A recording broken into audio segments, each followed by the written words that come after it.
การที่เราจะทำความดีหรือว่าทำดีต่อใครเราไม่ต้องรอ 1. ไม่ต้องรอโอกาส 2. ไม่ต้องรอให้รวยเพราะต้องถ้าจะเฮ็ดนี่เฮ็ดเลยคุณงามความดีเฮ็ดดีกับพ่อกับแม่ก็เฮ็ดเลยทำดีต่อเพื่อนฝูงทำดีต่อใครๆไม่ต้องรอถ้าจะให้ก็ให้เลยให้พ่อให้แม่ให้พี่ให้น้องให้เพื่อนให้ฝูงการให้หรือว่าการทำดีต่อกันเนี่ยไม่จำเป็นต้องให้วัตถุสิ่งของเงินทองหรือของมีค่าให้ประการแรกคือให้ใจให้รอยยิ้มให้กำลังใจ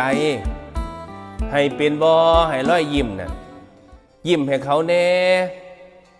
เว้ากำลังใจให้กันแน่ปัดเว้าเพื่อนคนเว้าใส่คนก็เว้าดีแท้มึงมักตีมึงบอกพ่อบ่า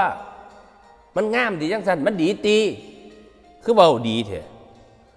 ให้กำลังใจคนเนี่ยให้เป็นบ่ให้รอยยิ้มให้เป็นบ่รู้จักให้รอยยิ้มรู้จักให้กำลังใจกันฮู้จักย่องฮู้จักเว้าในสิ่งดีๆเว้าในสิ่งมันงามย่องในสิ่งที่มันดียกย่องนี่มันก็เป็นคำเว้านินทามันก็เป็นคำเว้าบัดเว้าพื้นเขาว่าเขารับหลังก็ว่าดีแท้บัดย่องมันย่องบ่ได้ตีย่องหั่นน่ะ